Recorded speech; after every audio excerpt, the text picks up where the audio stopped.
Buletin Didik 3 April bersama saya Tarushdin Muhammad Nazri. Assalamualaikum dan salam sejahtera.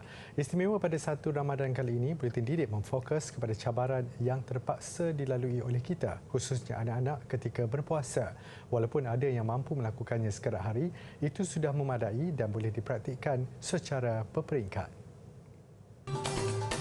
Melati Zinirah 6 tahun dan adiknya Dahlia Huwaina Muhammad Yusof 4 tahun pertama kali mencuba berpuasa tahun ini.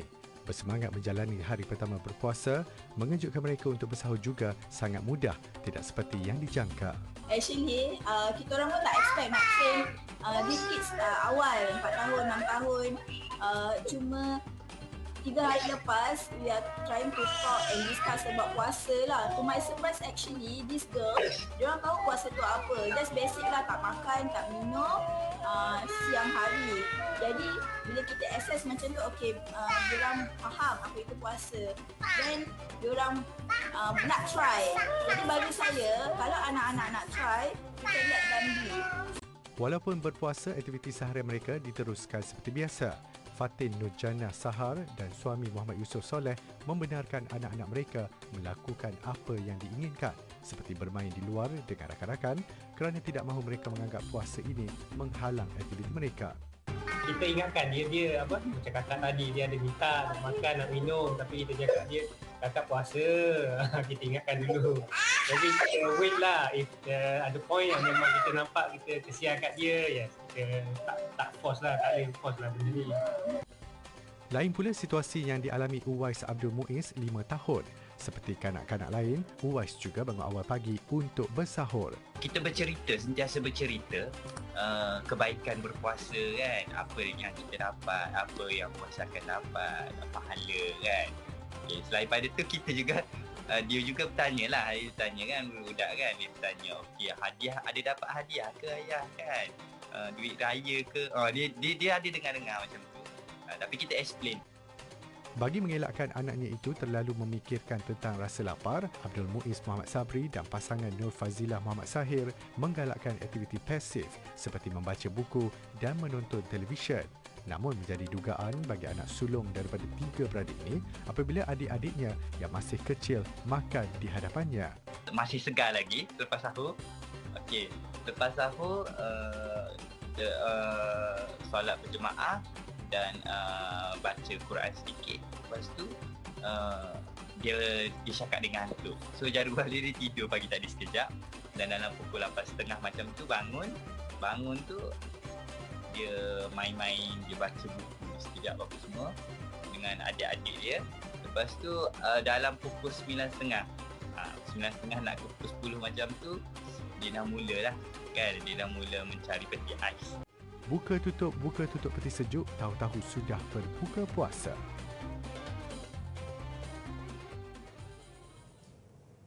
Awal puasa dan seperti yang pernah dialami kita, bermacam-macam ragam kanak-kanak boleh dilihat. Saksikan kompilasi ini. Makan pagi hati. Hati. Oh, hati. Hati.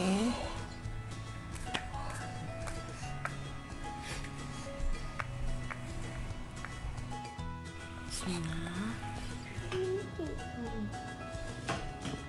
Mana ayam? Dia sama ayam. Nak ayam.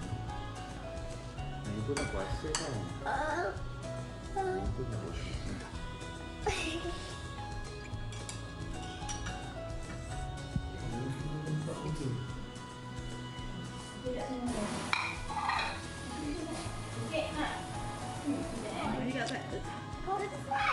Kawan pun sahur. Sama cereal. Macam banana. Nak banana tak? Ini pula pengalaman bersahur bersama atuk dan nenek di kampung. Pastinya antara memori indah zaman kanak-kanak. Apatah lagi hampir 2 tahun tidak dapat merasai pengalaman itu kerana pandemik COVID-19. Hari pertama Rukun Islam ketiga ini dilaksanakan penuh semangat oleh Khairul Hazim Khairul Zamzam, murid tahun 6 Sekolah Kebangsaan Pulau Sebang, Alur Gajah Melaka. Sejurus bangun daripada tidur, Hazim terus menghulurkan bantuan di dapur. Hazim tidak kekok membantu menghidangkan juadah yang dimasak neneknya. Hazim gembira kerana puasa kali ini, dia dan kakaknya Nur Hazwani akan bersama datuk dan nenek mereka untuk bersahur. Dia jelas berselera menikmati lauk ayam masak kicap yang disediakan oleh neneknya. Nawaitu sawma wadil an adai fardu syahri Ramadan hadhihi sanati lillahi ta'ala. Sahaja aku berpuasa esok hari kerana Allah Ta'ala.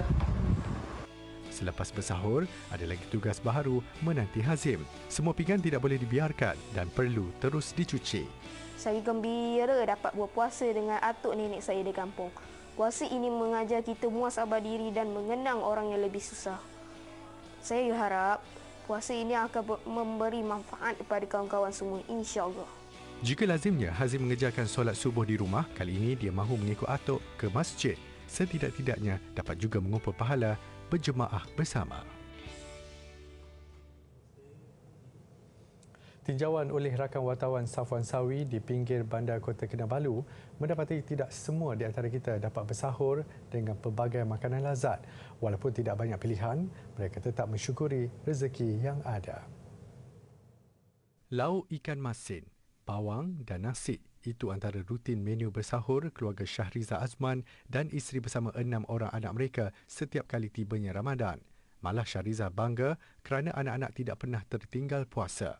Nawaitu Sauma Gadin an adai Fardi Syahri Ramadana Azihi Sanati Lillahi Ta'ala. Menyedari nasib keluarga anak lelakinya kadang-kadang bekerja di waktu cuti sekolah. Setidak-tidaknya dengan itu, dia dapat menampung pendapatan ayahnya yang tidak mempunyai kerja tetap. Jemur ikan masin orang di tepi sungai, begitu. Buang-buang sampah. Paksa itu je lah yang bikin kami menampung perbelanjaan begitu untuk makan lah. Kadang-kadang satu hari ada yang kalau yang murah hati, orang boleh dapatlah RM10 satu hari. Gitu. Ya, habis 2 orang kan anak saya yang buat kerja di rumah-rumah orang lah begitu. Ramadan ini Syahriza bernasib baik kerana badan bukan kerajaan NGO Sufi Sabah datang membantu. Bantuan disalurkan menerusi program edaran Special Iftar for Ummah. Malah keluarga rakan Syahriza yang senasib dengannya juga akan dibantu. Hanya makan nasi, ikan masin dan juga mi segera sahaja. Jadi kami daripada tim My Foundation Sabah datang ke sini untuk bersama-sama menyantuni dan juga menyelami sendiri apa makanan sahur diorang pada hari inilah gitu. Jadi insya-Allah hari ini kami ada bawa makanan special untuk sahur bersama diorang sekali lah.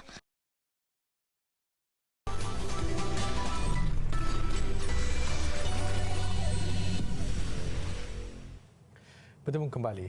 Sebenarnya Hari Kesedaran Autism Sedunia yang disambut pada 2 April setiap tahun sebagai usaha meraihkan individu autism termasuk keluarga mereka sekaligus meningkatkan kesedaran serta penerimaan masyarakat terhadap golongan itu. Pusat Jenis Kurnia di bawah Kementerian Pendidikan menganjurkan program Semarak Kurnia. Segmen aktiviti minggu ini menjelami aktiviti yang disediakan melalui program itu. Program tahunan bertemakan Dunia Saya Dunia Autism itu juga bertujuan membina komuniti yang menyokong individu autism dan keluarga mereka. Menurut pihak penganjur, tema itu dipilih bagi mengajak komuniti menghayati keunikan dunia autism melalui aktiviti yang disediakan.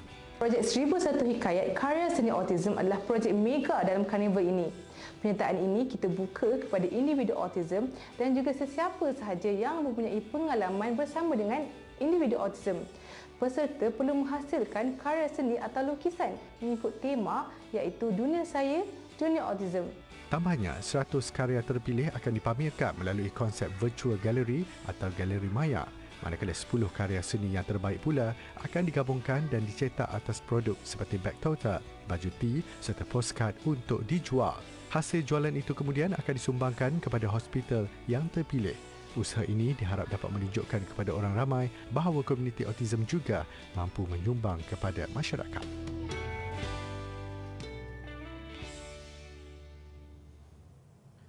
Kadang-kadang autism mempunyai peluang lebih besar untuk hidup berdikari sekiranya diberikan rawatan terapi secepat mungkin. Menerusinya, ibu bapa atau penjaga kepada kanak-kanak perlu lebih peka dengan tingkah laku anak-anak mereka dan segera mendapatkan nasihat serta rawatan daripada pakar. Pengerusi Persatuan Kanak-Kanak Autism Johor, Ruwinah Abdul Karim berkata, masyarakat khususnya perlu proaktif terhadap anak-anak autism dan bukannya berasa malu dengan stigma masyarakat. Katanya, ciri-ciri autism boleh dikesan seawal usia 18 bulan, termasuk suka menyendiri, lambat bertutur, tidak suka bermain dengan kanak-kanak lain dan tidak memberi respons apabila dipanggil. Jadi apa yang ibu bapa kena buat adalah cuba untuk dapatkan hikmat nasihat daripada pakar untuk confirmkan apa sebenarnya masalah anak tu. Jadi bila mereka dah tahu apa masalah anak itu, kita boleh membantu apa lagi yang kita boleh buat in future. For example, if mereka kena start dengan terapi, so pergilah untuk buat rawatan terapi. If mereka perlukan ubat untuk mengawal mereka punya emosi, so dapatkanlah ubat daripada pakar. Dan kalau mereka memerlukan OKU card, so mungkin kita boleh bantu untuk assist mereka supaya mereka dapat OKU card. Ruwinah yang juga Ketua Terapi Klinikal Hospital Penawar berkata, setakat ini kira-kira 300 ibu bapa telah berdaftar dengan persatuan berkenaan sejak ia mula ditubuhkan 3 tahun lalu. Katanya, rawatan terapi awal berupaya melengkapkan individu dengan kemahiran asas yang membolehkan mereka berdikari apabila dewasa. Beliau berkata demikian selepas program sambutan Hari Autism Sedunia di Pasir Gudang. Sibuk dengan tugas mereka sebagai pengawal keselamatan, Polis Sabah turut menganjurkan aktiviti gotong royong dengan penduduk setempat. Ia bertujuan mengeratkan lagi hubungan antara kedua-dua pihak sekaligus memudahkan tugas polis dalam menjaga keselamatan. Terbaru program gotong royong itu diadakan di Taman Teluk Villa Putatan. Ketua Polis Daerah Penampang, Deputi Superintenden Muhammad Haris Ibrahim turut turun padang menjayakan aktiviti ini. Hampir semua tempat dibersihkan. Jadi ini adalah salah satu agenda aktiviti pihak polis untuk mendekatkan pihak polis dengan masyarakat. Jadi gotong royong melibatkan para penduduk, anggota-anggota rela dan juga majlis daerah serta bomba. Mengikut statistik, kerjasama antara penduduk dan polis antara kaedah terbaik menangani jenayah di sesuatu kawasan. Kebiasaan hari pertama Ramadan juga bermakna tradisi memasak bubur lambuk akan kembali menjadi amalan sebahagian kita. Di Surau Al-Syuhada Pansapuri Taman Suria Pandamaran Klang Selangor, kerja memasak bubur dijalankan secara bergotong royong dan dilakukan seawal jam 8 pagi tadi. Muhammad Nazir Kasim 30 tahun dan 3 lagi rakannya diberi kepercayaan untuk menyediakan bubur lambuk sepanjang bulan Ramadan tahun ini. Pengalaman hampir 8 tahun menjadi tukang masak dan menjadi antara pewaris generasi muda yang mengambil alih tanggungjawab itu turun-temurun. Menjadi kegembiraan apabila bubur lambuk yang disediakan kebiasaannya habis diagihkan kepada orang ramai sebelum jam 5 petang lagi. Special terletak dia ni daging lah, pakai banyak lah. Itu special dia. Ya. Selain daripada ramuan ni apa lagi tambahan ke apa ke tak ada? Tak ada tambahan lagi, tak ada. Itu kalau ada atas permintaan boleh taruh udang basah. Udang basah atau ayam. Antara bahan digunakan 10 kg beras, udang kering, santan, kacang, daging atau ayam dan rempah ratus sebagai penambah rasa. Orang ramai yang mahu menikmati bubur lambuk ini hanya perlu membawa bekas sendiri untuk mengisi makanan ini yang sedap dimakan panas-panas. Bubur lambuk Suria Al-Syuhada menjadi pilihan kebanyakan penduduk Kelang kerana rasanya yang enak dan mudah dihadam.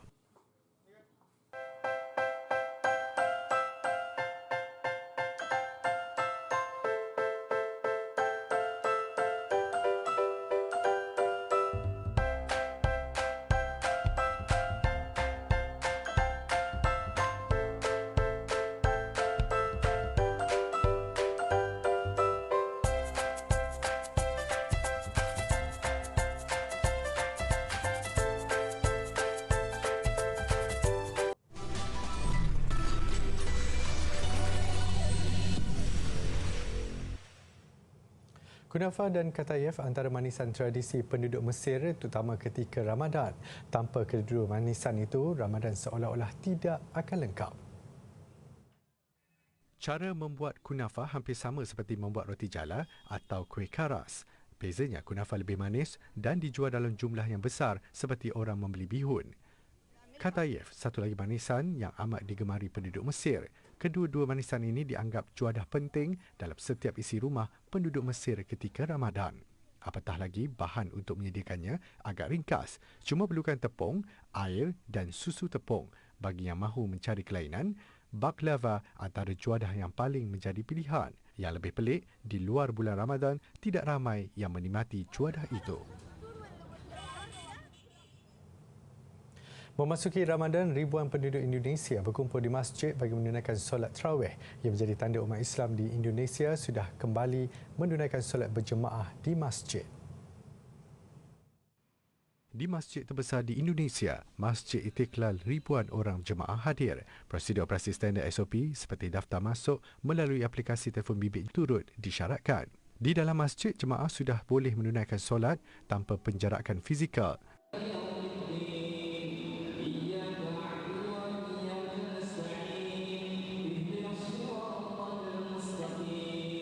Sebelum ini, solat berjemaah di masjid di Indonesia terhad kepada hanya solat fardu dan dalam jumlah yang terbatas berikutan pandemik COVID-19.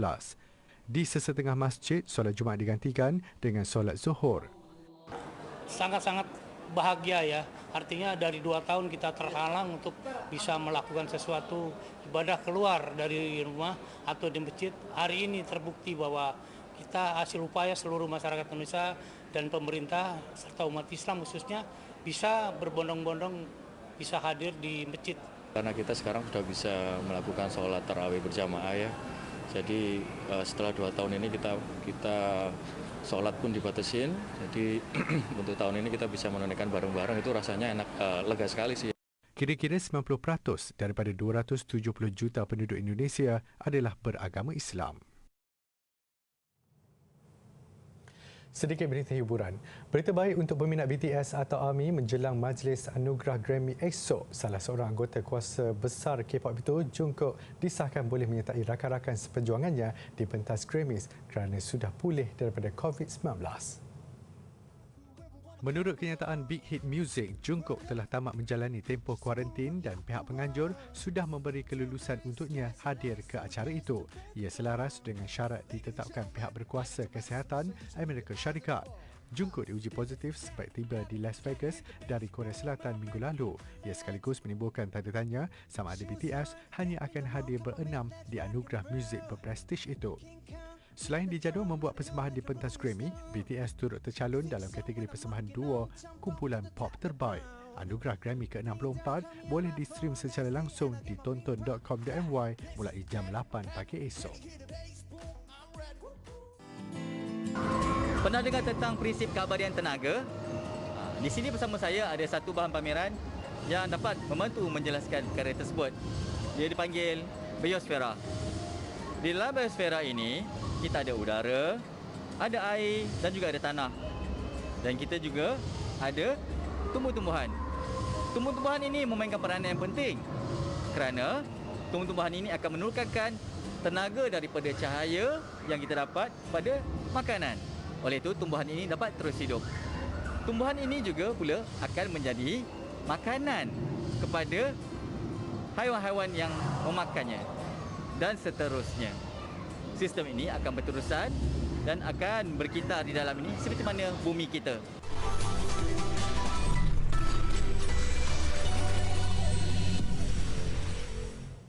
Sukan. Beregu lelaki remaja negara Wan Arif Wan Junaidi dan Muhammad Haikal Nazri membuktikan puasa bukanlah alasan dan tidak menjadi halangan untuk mempamerkan aksi terbaik melangkah ke perlawanan akhir Badminton Master Orleans di Perancis. Wan Arif dan Muhammad Haikal yang berada di ranking ke-103 dunia berdepan pasangan berpengalaman tuan rumah Taylor Adam dan Julian Mayo. Peregu negaranya terbijak mengawal gelanggang untuk menang set pertama 21-18. Set kedua terus menampilkan penguasaan kedua-dua pemain negara berusia 19 tahun yang semakin sinonim dengan gelaran Patah Timur Boys ini. Mereka menamatkan set kedua 21-16 selepas mengharungi keseluruhan perlawanan 41 minit. Tugas berat menanti mereka pada perlawanan akhir lewat malam nanti apabila dijadual menentang pilihan ke-7 dari Belanda, Ruben Gilles dan Ties van der Laak. Tengah hari baru kita orang akan study game lah dengan coach. So kita akan tengok balik perlawanan dia sebelum ni dan kita akan bincang lagi dengan coach dan insyaAllah kita akan buat sehabis baik kerana ni pun dah final kan, dah last game kita orang. Acara beregu campuran, hasrat Malaysia untuk turut menampilkan wakil ke perlawanan akhir tidak kesampaian. Yap Roy King dan Teo Meng Sing tewas kepada lawan dari Indonesia Rehan Naufal Kusharjanto dan Lisa Ayu Kusumawati 16-21, 15-21 cuma dalam tempoh 31 minit.